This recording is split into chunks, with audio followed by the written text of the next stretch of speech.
I guess a moment I didn't like, and this will shut into a conversation. The conversation that was going on with Josh Brown and that penalty is absolutely insane. I've been someone who sits on this show and talks about you need toughness more. Yeah.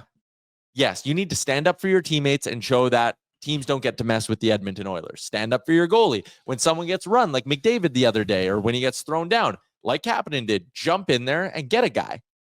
Josh Brown, while his team's on a 3-on-2 rush up the ice, trying to fight someone because he got hit hard, and then when that person doesn't oblige, more or less suckering them in the back of the head and taking a penalty, which not only kills your momentum and killed a scoring chance for Vasily Podkolzin, but resulted in the Oilers going down 2-0. And listen, like I have time. I like Mark Spector.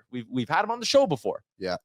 I don't have issues with Spec, but the idea and the old school narrative, and this is, I only bring him up because he was the one tweeting it and he tweeted he was like, well, if you want team toughness, you live with those. Can I just have guys on my team who aren't morons? Because that was a moronic play by Josh Brown. You tried to fight the guy. Cool. Take a number. Putting your team down 5-on-4 because you wanted to punch a guy in the back of the head did nothing. And it does nothing for your toughness because Minnesota's laughing at you. Yeah, it was a tough play from him. I mean, I kind of see both sides of it, and I do think it was a bad idea and a terrible spot. I thought one thing that was interesting is that, and maybe he missed a shift or two, but like, he still played quite a lot. They put him right back out there. Yeah, so clearly wasn't an issue with the staff, which was interesting considering what we've seen in certain parts of the season. But yeah, like there's better ways to do that, and he's probably like, I was kind of trying to put myself in his shoes a little bit after like the Zadorov thing. It's like he's probably not had much of a chance to redeem himself, I guess you could say, and was trying to do something about it. But do you know what? I'll flip it to that Zadorov moment. People who were asking him to just like go chase down Zadorov and do it. That would have been the same result, and that was a 1-0 game at the time. And I think I honestly I don't think there's an argument against it because it's the same thing. Zadorov said he didn't want to fight him, and we learned that after the game for sure. But like, if he had done that in the game and Boston had scored, we all would have been pissed off at him too. Totally different. They give you way more leniency when you go after a guy after a whistle in a scrum.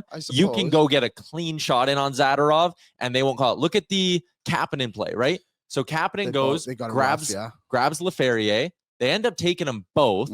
They probably don't call Laferriere, actually, if Kapanen and the play doesn't stop. They probably just say, go back to your benches. And then who comes in? Edmondson comes in with a big right hand over the top of the scrum, and they gave him a freebie because they went, hey, sticking up for his teammate. They give you the leniency. You can be tough after the whistles and not stupid during them. But that was in the moment.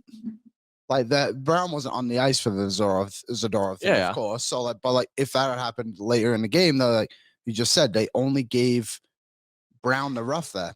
We will never know, to be honest. But I obviously didn't like what he did. It was a dumb play. I didn't like it either. Hindsight's 20/20, but if you're a guy that's on the bubble of the roster and you're doing things like that, yeah, that it's a are bold not decision. only taking away scoring chances, then you go down. Tough look, but I felt like after it, Josh Brown was okay. Okay, he had that huge hit right when Pickard fumbled it off the ref, and he was actually trending that he took out right before too. So small history on between the two of them. What's up, Nation citizens? If you like that video, then you need to be subscribed to the Oilers Nation YouTube. Podcasts, live shows, exclusive interviews, and analysis. Everything you need from your favorite voices at Oilers Nation. And you don't want to miss any of it, so hammer that subscribe button.